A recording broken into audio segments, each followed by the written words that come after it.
महाभारत दुनिया का सबसे बड़ा महाकाव्य ग्रंथ है, जिसे भारत का सबसे ऐतिहासिक और दार्शनिक ग्रंथ माना जाता है। हिंदुओं के इस प्रमुख काव्य ग्रंथ को हिंदू धर्म में पंचम वेद माना जाता है। महर्षि वेद व्यास ने समस्त विवरणों के साथ महाभारत ग्रंथ की रचना की थी। हिंदू धर्म में मान्यता है कि महाभारत में उल्लेखित घटनाएं सत्य और प्रामाणिक है, लेकिन दुनिया में बहुत से ऐसे लोग हैं जो इसमें घटी घटनाओं को काल्पनिक मानते हैं। महाभारत सच है या झूठ, ये उलझन अक्सर लोगों के बीच में रहती है, लेकिन आज हम कुछ पुरातात्विक और वैज्ञानिक सबूतों के आधार पर साबित कर देंगे कि महाभारत सच है। तो चलिए फिर जान लेते हैं महाभारत से जुड़े उन सबूतों को। चलिए शुरू करते हैं।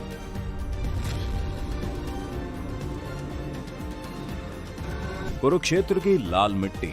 दोस्तों, ये तो हम सभी जानते हैं कि महाभारत का युद्ध कुरुक्षेत्र में हुआ था, जो आज भी हरियाणा राज्य में स्थित है। कहा जाता है उस समय तबाही ला देने वाले युद्ध में बहे खून की वजह से वहां की धरती लाल हो गई थी। पुरातात्विक विशेषज्ञ ने भी माना है कि महाभारत की घटना सच में घटी थी, लेकिन उस जगह पर लोहे से बने तीरों और भालों को जमीन में गड़ा पाया गया है, जिनकी जांच पड़ताल करने पर उन्हें 2800 ईसा पूर्व का बताया गया है, जो कि लगभग महाभारत के समय काल के ही बने हुए हैं। अर्जुन का चक्रव्यूह। आपने महाभारत में अर्जुन के चक्रव्यूह के बारे में तो सुना होगा, लेकिन क्या आप जानते हैं इस चक्रव्यूह का एक जिंदा सबूत आज भी मौजूद है? जी हाँ, हिमाचल प्रदेश के हमीरपुर जिले के 16 सिंगी धार के नीचे बसा राजनौण गांव एक ऐतिहासिक स्थल के नाम से मशहूर है।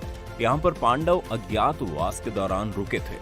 इसी समय अर्जुन ने यहाँ पर चक्रव्यूह का ज्ञान प्राप्त करके उसे पत्थर पर उकेरा था, जो आज भी वहाँ मौजूद है। इस चक्रव्यूह को ध्यान से देखा जाए तो उसमें अंदर जाने का रास्ता तो साफ दिखाई देता है, लेकिन बाहर जाने का रास्ता पता नहीं चलता। इस जगह को पिपलो किले के नाम से जाना जाता है, जो आज भी मौजूद है। ब्रह्मास्त्र और आज के न्यूक्लियर वेपन। महाभारत में आपने ब्रह्मास्त्र के नाम के भयानक अस्त्र के बारे में सुना ही होगा। यह अस्त्र धर्म और सत्य को बनाए रखने के लिए ब्रह्मा द्वारा बनाया गया एक बहुत ही विनाशकारी परमाणु हथियार था, जिसे केवल दूसरा ब्रह्मास्त्र ही रोक सकता था। अश्वत्थामा अपना ब्रह्मास्त्र चला चुका था ऋषिवर, और उसे काटने के लिए अर्जुन अपना ब्रह्मास्त्र चलाने पर विवश था। जो इसे छोड़ता है वही इसको वापस लेने की क्षमता भी रखता है। रामायण में भी लक्ष्मण ने जब मेघनाद पर ब्रह्मास्त्र से प्रहार करना चाहा, तो भगवान श्री राम ने लक्ष्मण को ये कहकर रोक दिया कि अभी इसका उपयोग करना सही नहीं है, क्योंकि इससे सारी लंका तबाह हो जाएगी और बेकसूरों की जान चली जाएगी। इस प्रकार ये अस्त्र रामायण और महाभारत के काल में किसी गिने चुने योद्धाओं के पास ही होता था। रामायण में ये अस्त्र लक्ष्मण के पास था और महाभारत में ये द्रोणाचार्य, अश्वत्थामा, कृष्ण, युधिष्ठिर, कर्ण और अर्जुन के पास था। यह अस्त्र पूरी दुनिया को तबाह करने की ताकत रखता है। माना जाता है ये अचूक और ब्रह्मांकर होता था। अब आप सोच रहे होंगे मैं ये क्यों बता रहा हूँ। असल में इसकी प्रामाणिकता तब सामने आई जब अमेरिका ने जे रॉबर्ट ओपेनहाइमर को परमाणु बम बनाने को दिया। उस दौरान रॉबर्ट ने महाभारत काल के ब्रह्मास्त्र की संघारक क्षमता पर शोध किया। 1939 से 1945 के बीच अमेरिका के वैज्ञानिकों की एक टीम ने इस पर काम करना शुरू किया और 16 जुलाई 1945 को इसका पहला परीक्षण किया गया। और धमाके का परिणाम कुछ वैसा ही था जैसा पौराणिक ग्रंथों में ब्रह्मास्त्र के बारे में बताया गया था। इस परीक्षण के बाद वैज्ञानिकों ने भी माना कि इस तरह का अस्त्र महाभारत में इस्तेमाल किया गया था। इस बम के सफल परीक्षण करने के बाद रॉबर्ट गीता का श्लोक पढ़ते हुए रोने भी लगे थे, जिन्होंने आज के परमाणु बम का आविष्कार किया। और वैज्ञानिक खुद इस बात को मानते हैं कि महाभारत हुआ और हमारे देश के कुछ धर्म विरोधी लोग हमारे इस महान इतिहास और धर्म युद्ध को एक कहानी मात्र मानते हैं। भगवान श्री कृष्ण की द्वारका नगरी। भगवान श्री कृष्ण द्वारका के राजा थे और महाभारत में इस बात की जानकारी मिलती है कि ये नगरी जलमग्न हो गई थी, यानी पूरा नगर ही पानी में समा गया था। लेकिन आपको जानकर हैरानी होगी कि पुरातत्व विभाग को गुजरात के पास समुद्र के नीचे एक पुराना शहर मिला है और इसके प्रमाणों से पता चलता है कि वही द्वारका नगरी है जिसका उल्लेख महाभारत में किया गया है। तो आपको क्या लगता है, क्या ये वाकई में श्री कृष्ण की ही द्वारका नगरी है या महज एक अफवाह? कमेंट करके हमें जरूर बताइए। केदारनाथ और पशुपतिनाथ मंदिर। पौराणिक कथा के अनुसार जब महाभारत के युद्ध में पांडवों द्वारा अपने रिश्तेदारों का रक्त बहाया गया, तब भगवान शिव उनसे बेहद क्रोधित हो गए थे। ऐसे में श्री कृष्ण के कहने पर सभी पांडव भगवान शिव से माफी मांगने के लिए निकल पड़े। गुप्त काशी में पांडवों को देखकर भगवान शिव वहां से विलुप्त होकर एक अन्य स्थान पर चले गए। आज इस स्थान को केदारनाथ के नाम से जाना जाता है।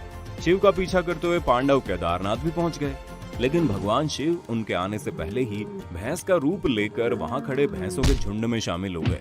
पांडवों ने महादेव को पहचान तो लिया, लेकिन भगवान शिव भैंस के रूप में ही भूमि में समाने लगे। इसी पर भीम ने अपनी ताकत के बल पर भैंस रूपी महादेव को गर्दन से पकड़कर धरती में समाने से रोक दिया। तब भगवान शिव को अपने असल रूप में आना ही पड़ा और फिर उन्होंने पांडवों को क्षमादान दे दिया। लेकिन भगवान शिव का मुख तो बाहर था, लेकिन उनका देह केदारनाथ पहुंच गया था। बता दें कि इसके बाद जहां उनका देह पहुंचा वो स्थान केदारनाथ और उनके मुख वाला स्थान पशुपतिनाथ के नाम से प्रसिद्ध हुआ।